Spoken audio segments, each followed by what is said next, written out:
Welcome to OkState. Danny Casey Porter here, joined by Coach Rainwater. Hey, Coach, I love having you on. I always love hearing your take because, hey, there is no nonsense, no BS when Coach Rainwater talks, so make it rain.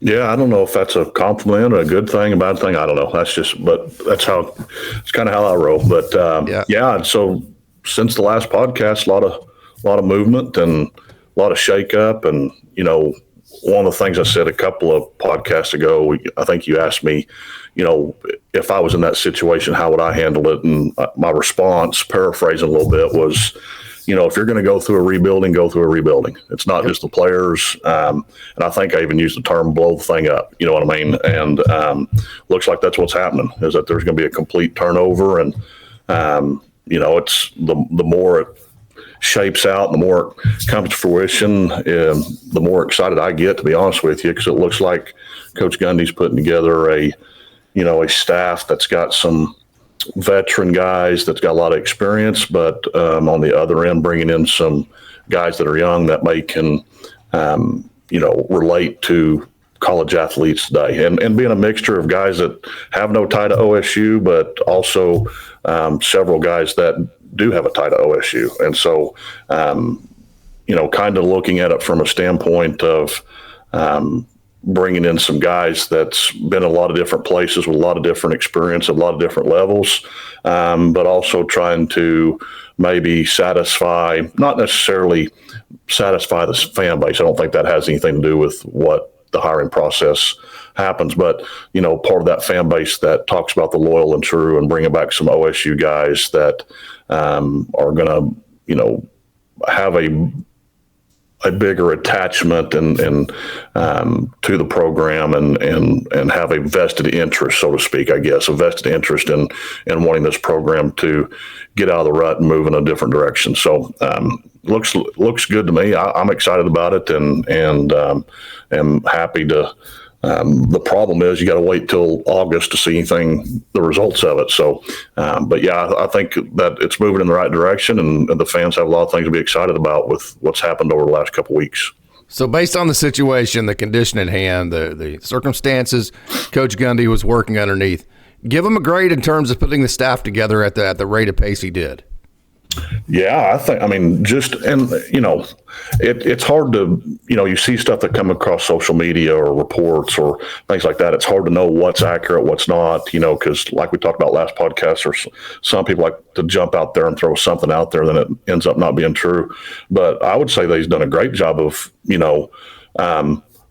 a balance of trying to make moves in a timely fashion because of the recruiting process, but at the same time, it being a defined process where we're not settling for something that doesn't meet the mission, if that makes sense, right? So I think there's been a healthy balance there between doing it in a timely fashion, but not rushing and just going and getting anybody. You know what I mean? And I think he's been able to go out and get guys that he wanted and fit the bill for what he's wanting to build to get this thing back on track in as timely fashion as possible without, I guess what I'm trying to say is I don't think that the hurry up was the priority, right? I think the priority was still get the right guys in place, but in order to get the right guys in place in the timely manner that he did, I think he's done a great job.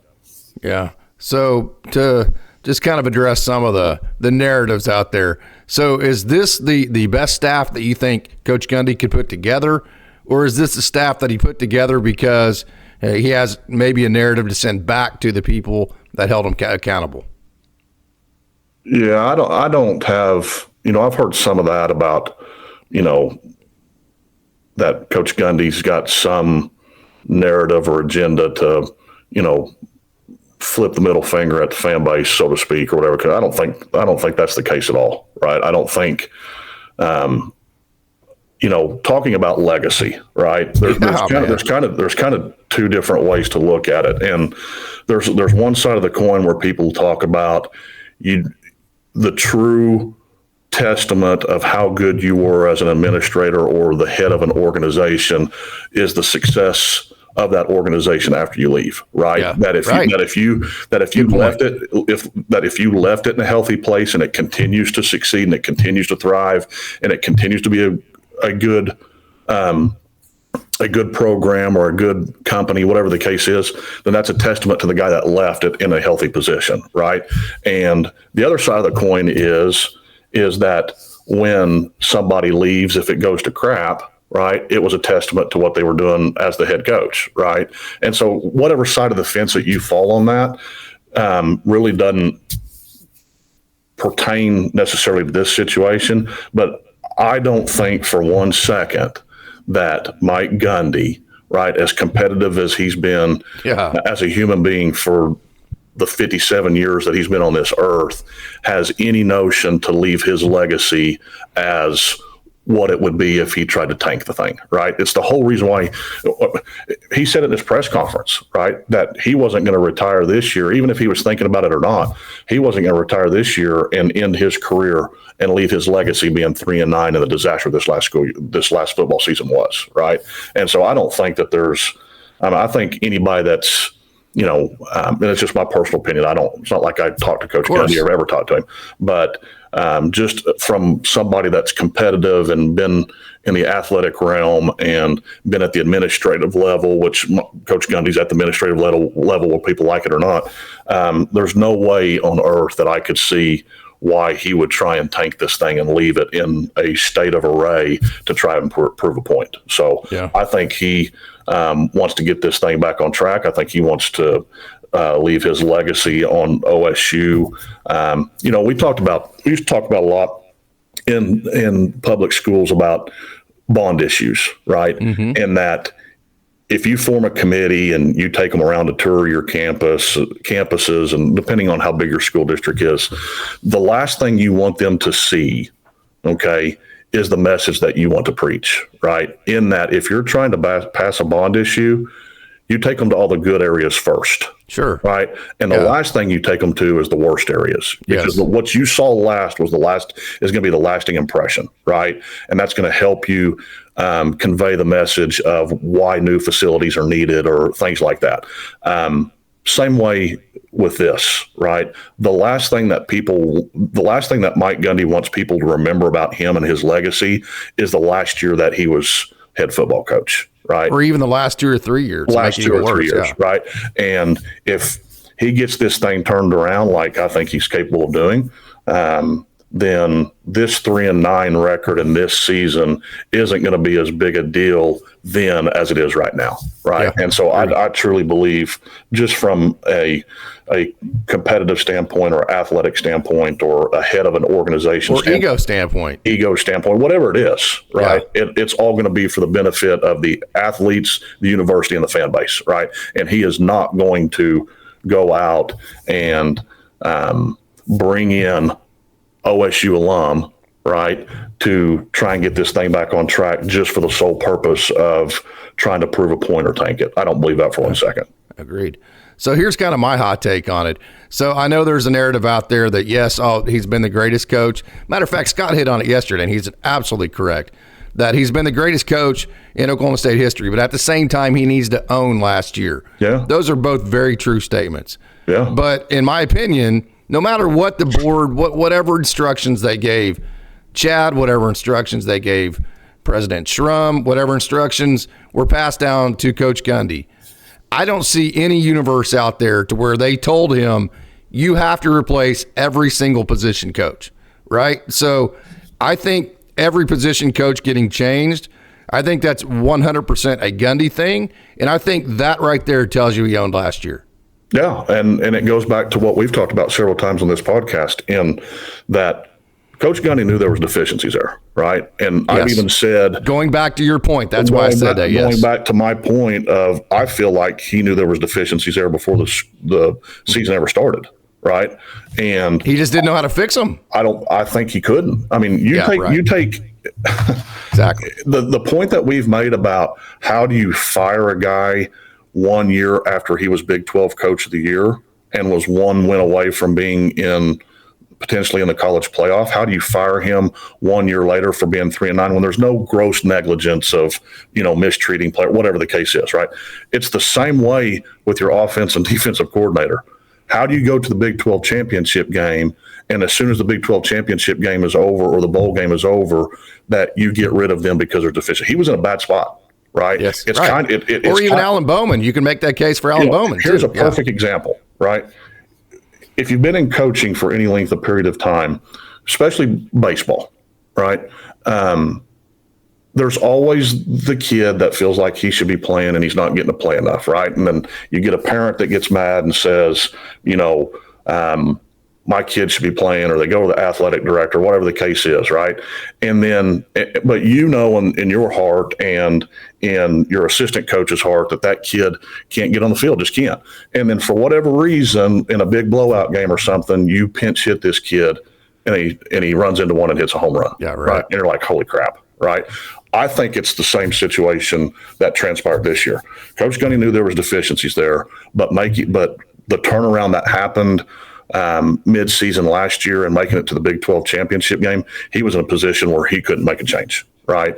And then he had to defend it all year long, and it was almost like, you could see him beating his head against the wall saying, I know there has to be a change made, but how do you do it right after a Big 12 championship game? And my process has always been, don't make a change mid-season. Yeah. He was stuck, right? He was stuck. And I think you can prove that with pulling Alan Bowman in the Utah game, where I think at that point everybody went, wait, what the hell is going on here, right? Yeah. I think that shows you exactly what you're talking about right there. Right. And now whether he handled it correctly with the media and in regards opinion. to the fans base and all that kind of stuff, no, he didn't handle the media properly. He didn't handle that right, right? But I think he was in a difficult situation and we've talked about all this in different pieces, that he wasn't in a position to make a change after a Big 12. Can you imagine after you make the Big 12 championship game and one win away from college football playoff, and a week later you come out and say you fire your defensive coordinator, your offensive coordinator? The same reaction that fans have had this year, they would have had that same reaction then, right? And so what if you'd have done that and then went 3-9? How would fans have thought about that? Correct, right? Yeah. And then trying to follow a process that this isn't the first year that he's made the comment about not making changes at midseason, right?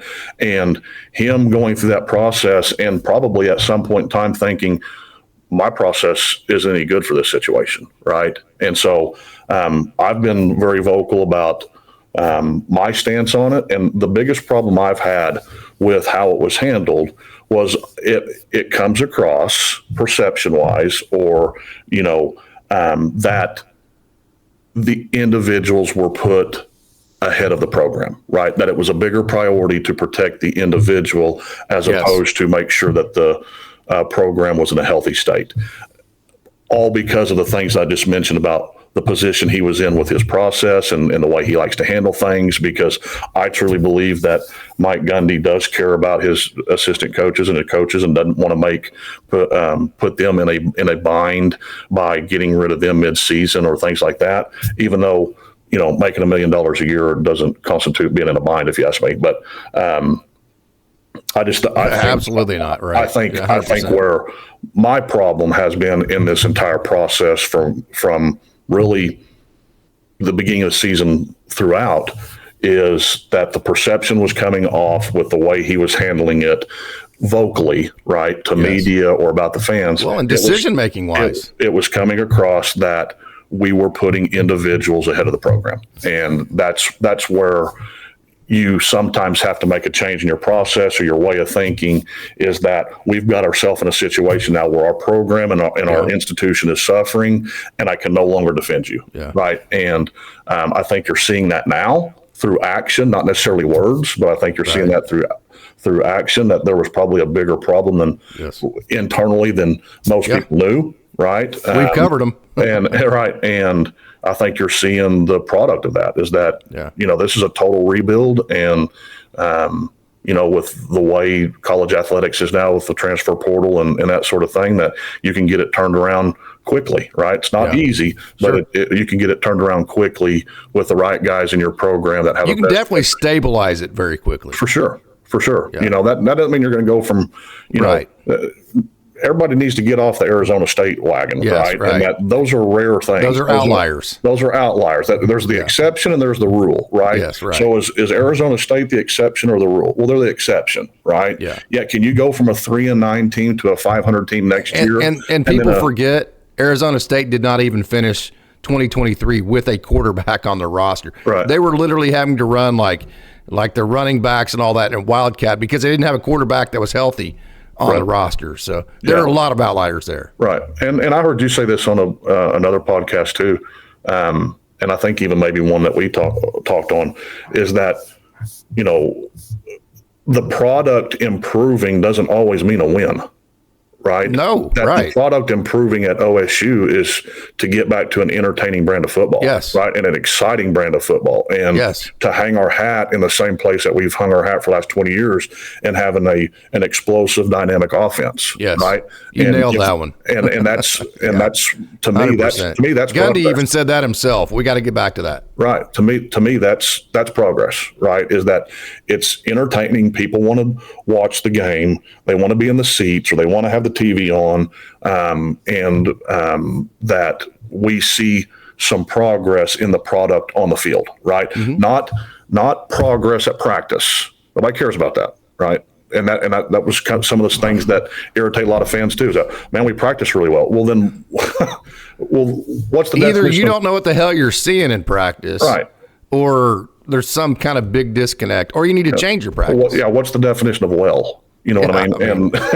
And I think that all goes back to that's where he was stuck. He knew there was a deficiency. Yeah, right. I don't think he totally 100% believed everything he was saying. Sure. But in front of the media, in front of the cameras, he was having to defend people, and it was coming across as those people were more important than the program, which that's where your loyal and true people get very irritated. Understood. Is that we're loyal and true to the university. We're not loyal and true necessarily to a particular individual.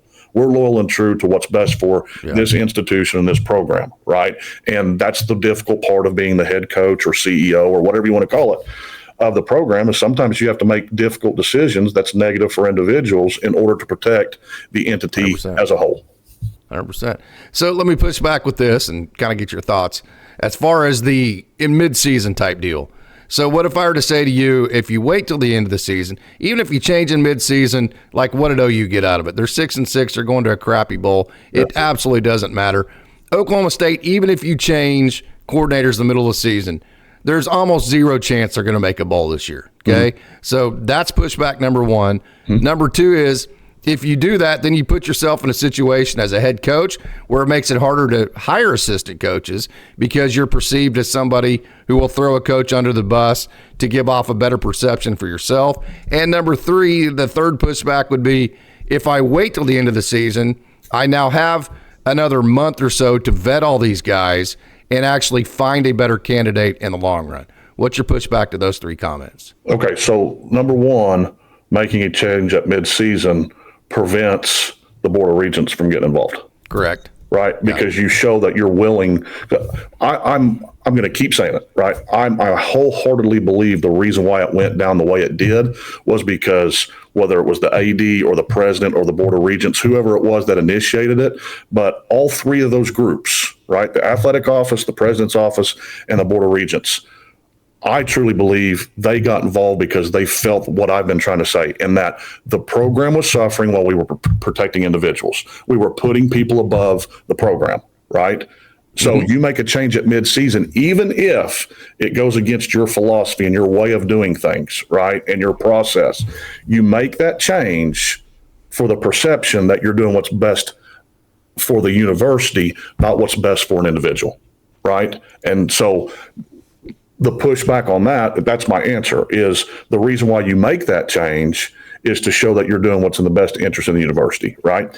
The second comment about it makes it harder to get coaches in. Does it? So you're not you, but anybody that would make that comment, make that pushback, you don't think that somebody that's at a Division II school, whether it's a head coach or an assistant coach or even a position coach at a Division I school, you don't think that they're going to take a double their salary with a higher status to go in and prove that they can do it to eventually maybe move up the chain somewhere else. But that puts you in the prove it type guy, the guys who don't have proven track records category. You're not going to get a proven Division I coordinator at that point. I would say this. Anybody that would look at it as I'm hesitant to go there because I may get fired midseason is in the same category as a guy that takes a head coaching position and sells their house because they feel like they're going to get fired quickly. Okay.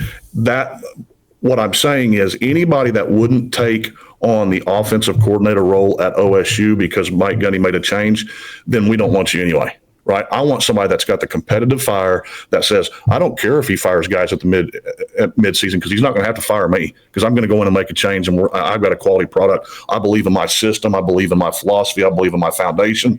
And what I'm going to do is going to work. Right. If you have any hesitation, it goes back to 4th and 2, what play we got. If there's any hesitation, punt. Right. Yeah. Same thing in this. Same thing in this situation. Right. You go even if you're convinced that the head coach will meddle and keep you from doing your job properly, and if not, you're going to butt heads. Don't give him a reason to meddle. Right. It's the same thing I said last podcast about the Board of Regents. If you don't want the Board of Regents to get involved, don't give them a reason to get involved. They're not going to get involved if you're protecting the health of the program and you're winning games and you're showing progress.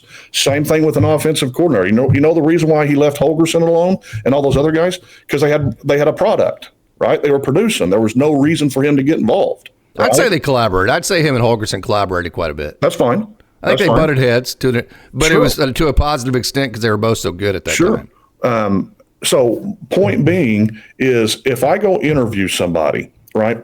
I'm in the public school system, right? I go interview somebody and I say, you're going to have to provide intervention for 50 kids. I go, ooh, 50 kids? I've only used to 5. Bye, next. Right? Yeah, right, absolutely. Yeah. Any hesitation, I don't want you, right? That's the punt on 4th down. That's the punt, right? Yeah. I want the person that says, bring it. Yeah. I can make a change in those kids' lives, right? Sure. Same thing with an offensive coordinator. I go interview an offensive coordinator, and they go, man, I'm a little bit hesitant because, you've shown that you're willing to get rid of guys midseason. Punt, next. Yeah.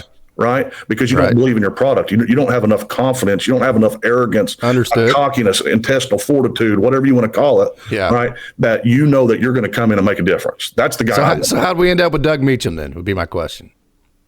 Who has a terrible track record as an offensive coordinator for the last decade. That's a long time, man. Yeah. How'd we end up with him then?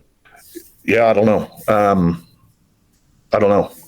The only thing I could suggest is you're going to have the side of the coin that says, here's another. Not that I dislike him. I'm excited about Meacham. That's not my point here. That's just kind of, if you look at the track record, people are going, oh, this is a disaster. I've had former players text me and say this is a disaster, right? Right. So you can take the side of the coin that here's another example of Gundy hiring somebody that he's going to be able to control, right?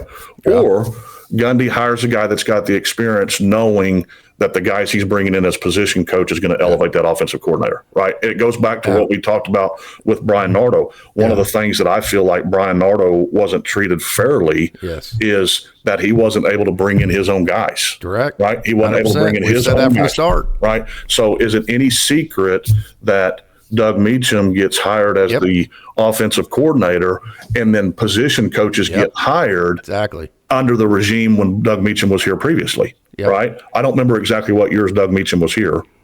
Yeah, like the 2010-ish, those years. So that's Cooper Bassett. Yeah, right. That's J.W. Walsh. Yeah. That's the lineman, Mitchell. Right. So now all of a sudden, what you did with Brian Nardo and not allowing him to bring in his own guys, you've kind of done the opposite, and you've brought in an offensive coordinator that doesn't have a good track record, but you've hired position coaches that know that they all worked under the same system while they were at OSU, right? And so, also, guess what offense Doug Meacham ran at OSU? Right. The one that everybody wants back here at OSU, the air raid. I think that's a big part of it. Gundy's like, you know what, if the hell with it, I'm going back to whenever we had, at the very least, we're going back to the style of offense that we had when we were lighting things up. Right. Let's talk about baseball for a second. Who makes the best pitching coaches? Guys that had to actually pitch. Or catchers. Yeah, catchers, right. Right. Yeah. Sometimes catchers make really good pitching coaches because those catchers are the ones that are going out Just to the mound saying, managers hey, you need to all, make this adjustment. Your arm's too low. You're not wrong arm slot, whatever the case is. Right. You're falling off to one side, whatever the case is. Sometimes catchers make the best pitching coaches. Yeah. Right. So if you have an offense that is tailored with throwing the football downfield, right? Who would be a great offensive coordinator for a style of offense like that? A guy that's coached receivers, right? Yeah, Not only a guy absolutely. that's coached receivers, but a guy that's going to come in and coach your receivers as well in the system that everybody wants OSU to return to. And he replaced Dunn in terms of one of the big concerns I have was, well, who the hell is going to go get a receivers now? Yeah. I definitely think Meacham, he filled that void. Right. And so whatever deficiencies that, let's say, if there are deficiencies, right? Because sometimes you can be the best mind out there, but if you're not in the right program, the right fit, you're not going to be successful. You're seeing that with Rich Rodriguez right now. That's right. Going back to West Virginia, right? Same thing. It's the same thing with Doug Meacham. Same concept. Right. So we're going back to what we remember when we were good, right? Doug Meacham was people were upset when Doug Meacham left OSU. They should have been. Right. And now you're saying, what a terrible hire to bring him back. Well, which one is it? Right. Just because his track record hasn't been good at other places, it was good here. Right. Yes. So correct. bring him back. Just like West Virginia's doing with Rich Rodriguez and bringing him back. Coach. And in whatever deficiencies that he may have as an offensive coordinator, I think what Gundy has done is exactly what we've talked about on here, is put him in a place to be successful by bringing in position coaches that know the system that he's going to run, because they were here at the same time, right? Cooper Bassett, Mitchell, J.W. Walsh, all those guys that we're bringing, those young guys that are on staff and that we've brought back to OSU, right, were under the system that Coach Meacham was coaching at OSU when people were upset when he left. So I think I'm excited about it. I'm excited to see where it goes. Right? You and I are on the exact same page with and I haven't looked at it from, you and I kind of have had sidebar conversations about, man, the offensive coordinator needs to be a home run. It needs to be a big name. It needs to be blah, blah, blah, blah, blah. But, man, you've seen big names go a lot of places and not be successful. Sure. Right. And so I think Coach Gundy, I should say, I think Coach Gundy has taken the approach of it needs to be a fit. Right. Yep. And that the position coaches need to fit the coordinators. Yep. And it not just be harem scarum. It's not go out and get the best name that available. Is a great point. It's not about it's putting a puzzle together. Yeah. It's not going out and getting the biggest name for every position. Right. It's about going out and getting the best guy for that spot. Right, for this program, for the system that's going to be in place, that's going to allow Doug Meacham to be a quality offensive coordinator and return OSU offense to an exciting brand of football. So I'm excited about it. Your third point, I don't remember what it was now. I don't remember what the third pushback was. That by waiting till the end of the year, you have the extra month plus a couple of weeks after the season to actually find the best guy because you do the most amount of vetting. Yeah, and who knows how many conversations took place with guys that, one of the theories out there is, that it was going to be a home run because it was going to be somebody that's still in a bowl game or in the college football playoff or something of that nature. And who knows if those conversations happened or not. Maybe those conversations happened and didn't go nowhere, right? And so this was the approach that Mike Gundy took. Or maybe this was Mike Gundy's approach the entire time. Here's what I believe. Okay, I believe if I'm going to believe that Mike Gundy knew there was a deficiency before the season ever started, I don't think Mike Gundy waited until the end of the year to start looking or start putting a game plan together.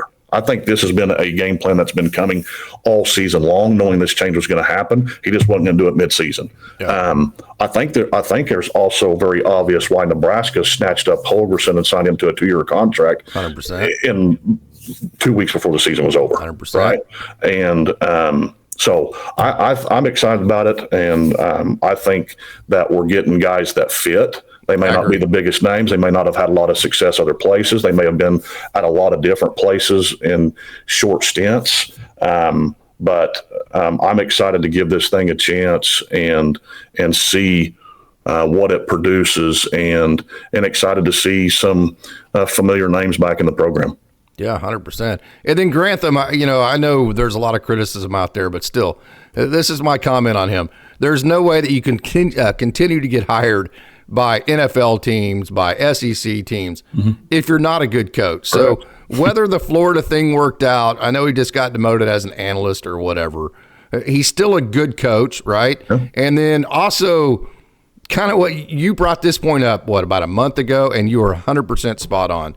We don't need the defense to be the 2021 Malcolm Rodriguez defense. Yeah. We need the offense to be that, right? We need the offense to be scoring, just lighting people up. And then the defense just needs to be stable. That's all it needs to do. And nobody will be able to convince me with the experience that Todd Grantham has, the type of coach he's been, that he can't at least stabilize this defense for Oklahoma State. Yeah. Yeah. Well, my comment has been, to the people that say, if you fire Coach Gundy, or if you fire the offensive coordinator, or you fire the defensive coordinator, who could you go out that would do better? My response is, who could you go out that would do worse? You can't.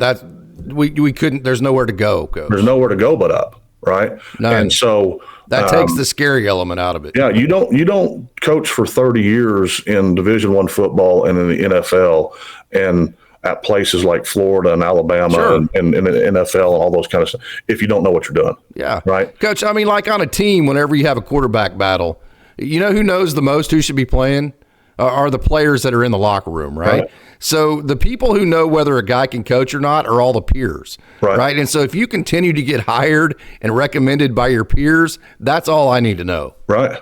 Yeah. And so, and maybe, people don't know.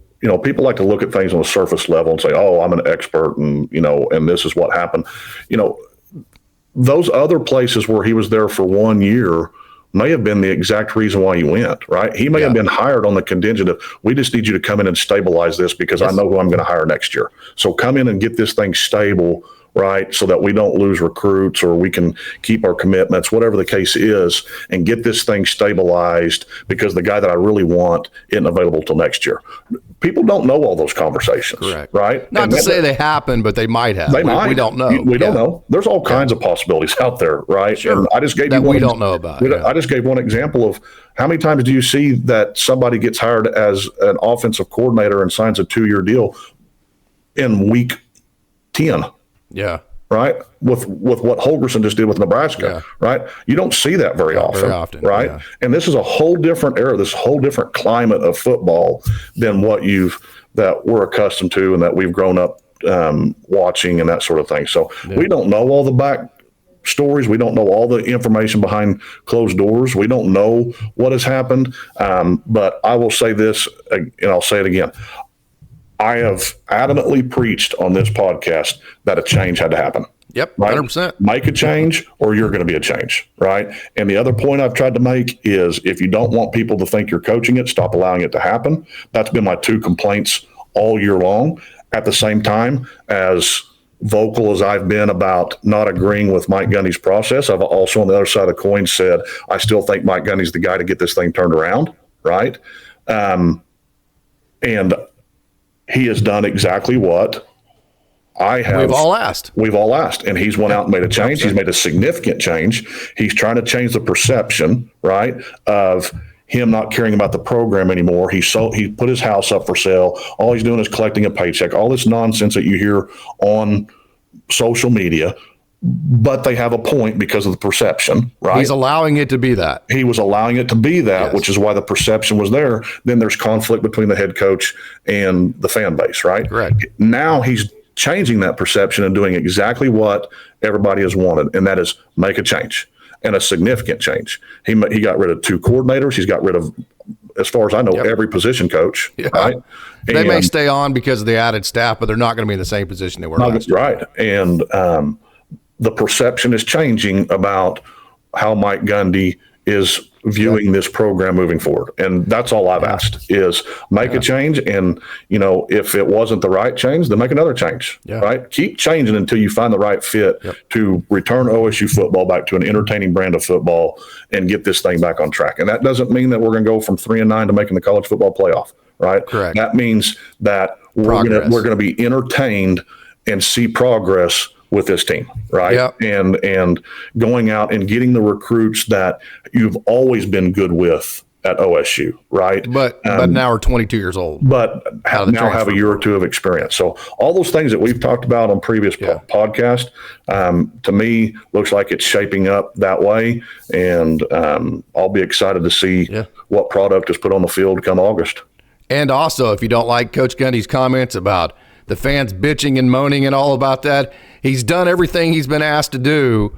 So don't prove him right by continuing to bitch and moan. 1,000%. 1,000%. And it doesn't matter what comes across social media. You can guarantee that somebody's going to be complaining. It's just like, man, you're proving him right every time you do that. You're proving his point. You know, we've asked for a change. He's made a change. Now give it a chance, right? We got to ride with it. We got to be happy with him. It's kind of like I tell my kids when we're watching a movie and they start talking, and I hit pause on the TV and I say, listen, if we cared what you had to say, you would be on the TV. So shut up. You know what I mean? That's verbatim, by the way. That's verbatim, right? And there may be a few adjectives extra in there. And you get zero talk back. If we cared what you had to say, we would put you on the TV and watch you. But since you're not on the TV, sit there and shut up and don't interrupt it for the rest of us, right? Same thing in this situation, right? You've asked for a change. We're watching the change happen. Now sit there and shut up and see what product is put on the field, right? And if all you have to do is complain about every move that is made, then it goes back to the perception is reality, right? Perception is reality. The way people perceive you is the way they treat you. If you don't like the way people are treating you, then maybe you need to look in the mirror and change the perception, right? Same way with the people that are complaining about everything that happens, right? Maybe it's that misery loves company and you can't stand it, that what has actually been asked for that Mike Gundy is doing and trying to turn this program around, because it defeats the narrative that you've been trying to talk about for the last 5 months, right?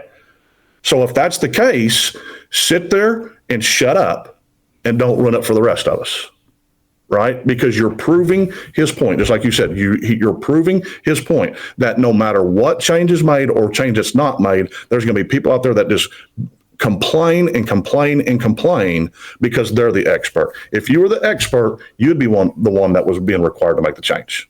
Okay? Until then, give it a chance. You'd be the one on the TV. Right. You would be the one on the TV, but you're not. So in the meantime, sit there, let this thing play out, and let's see what product is put on the field, and then you can have an opinion then, right? But I don't care. I really don't. I really don't care what product that Doug Meacham put on TCU's field or wherever else he was at, right? I don't care. I don't either. I'm in the same boat as you. I want to know what product he's going to put on OSU's field, right? Because maybe it wasn't a fit. And you see that if any of these people that complain nonstop about whatever changes made, if they would actually look at the coaching profession and the hiring processes and that sort of thing, they would see this thing manifesting itself all over the country. And I just gave an example ago about Rich Rodriguez, right? How successful he was at West Virginia, and then how many different stops did he take that was unsuccessful, and they're bringing him back. Fit. Right? It's a fit. And it doesn't matter what organization. I talk about that within the organization that I run all the time, that you may be the best teacher in the world, or you may have the potential to be the best teacher in the world. It's just not going to be here because it's not a good fit. Right. And so you can drop an F-bomb, but just not in this hallway right now, right? Yeah, not to a kid or to me, right? Yeah. So, not saying you can't use the word. I'm just saying you can't do it right here. Right. Yeah. And so, anyway, that's the position, the stance I take is,